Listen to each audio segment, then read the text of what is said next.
Assalamualaikum warahmatullahi wabarakatuh. Selamat pagi anak-anak. Apa kabar kalian semua? Sebelum kita memulai pembelajaran hari ini, alangkah baiknya kita berdoa terlebih dahulu. Bismillahirrahmanirrahim. Rabbi syrah li sadri wa yassirni amri wahlul 'uqdatam min lisani yafqahu qawli. Rabbi zidni ilman warzuqni fahman. Amin. Sekarang ibu minta anak-anak ibu untuk berdiri terlebih dahulu. Lihat di bawah kolong meja kalian, laci, kemudian kursi. Apabila ada sampah harap dibuang di tempat sampah. Kemudian bajunya yang tidak rapi harap dirapikan terlebih dahulu agar pembelajaran kita tenang dan nyaman. Oke, sekarang ibu absen terlebih dahulu ya. Fatia Hayuni, Widya Safira, Firdaus Ardiansyah. Oke, hadir semua ya hari ini.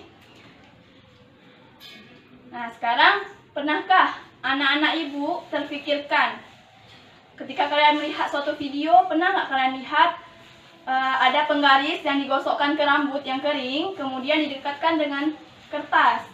Kemudian kertas itu tertarik. Mengapa hal itu bisa terjadi? Penasaran kan anak ibu? Oke, hari ini kita akan mempelajari materi tentang listrik statis.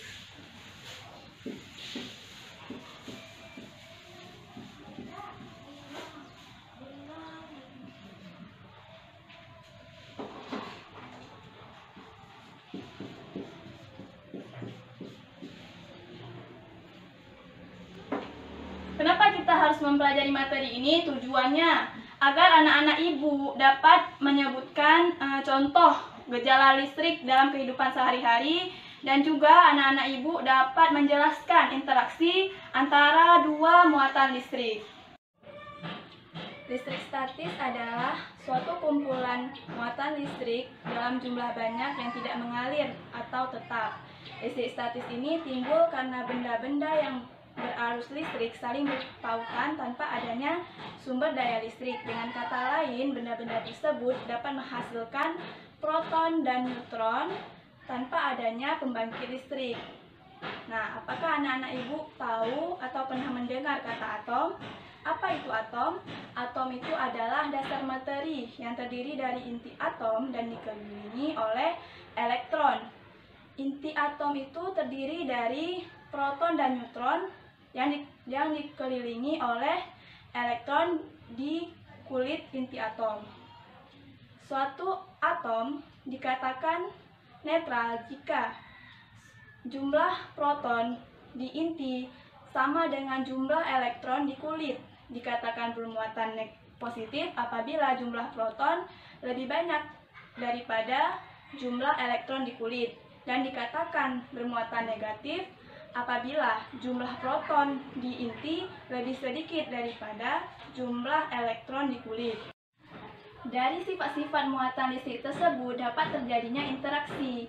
Ada dua interaksi, yaitu tarik-menarik dan tolak-menolak.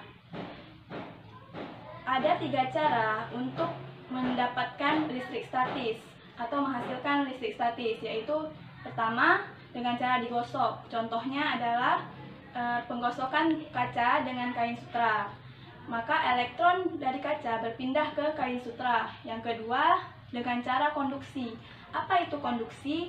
Konduksi adalah mendekatkan benda yang tidak bermuatan listrik dengan benda yang bermuatan listrik, sehingga benda yang tadinya tidak bermuatan listrik akan memiliki muatan listrik. Dan yang ketiga dengan cara induksi, yaitu memisahkan muatan listrik dalam suatu penghantar. Caranya adalah dengan memisahkan atau mendekatkan muatan listrik dengan suatu penghantar yang disebut dengan elektroskop. Sekarang ibu mau anak-anak ibu membagi 3 kelompok ya. Kali kelompok pertama namanya proton, kelompok kedua neutron, dan kelompok ketiga elektron. Tapi sebelumnya ibu akan menjelaskan dulu bagaimana percobaan itu.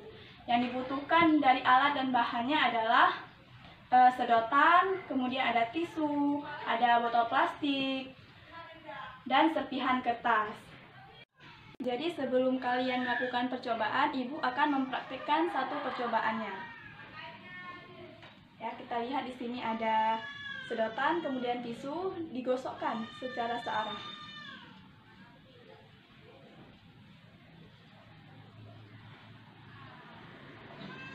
Kemudian diletakkan di atas botol aqua yang kosong. Kemudian apa yang terjadi?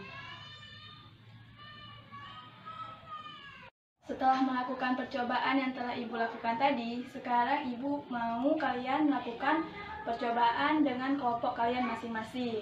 Kelompok 1 proton melakukan percobaan 1, kelompok 2 neutron melakukan percobaan 2, dan terakhir kelompok elektron melakukan percobaan ketiga.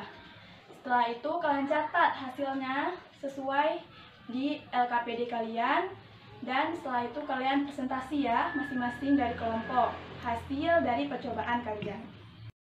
Setelah kalian melakukan percobaan tadi, adakah yang ingin bertanya? Oke, tidak ada ya. Sekarang ibu yang bertanya kepada kalian. Apa kesimpulan yang dapat kalian ambil dari percobaan tadi? Yang tahu boleh ajukan tangannya ya. Baik, Syarifah.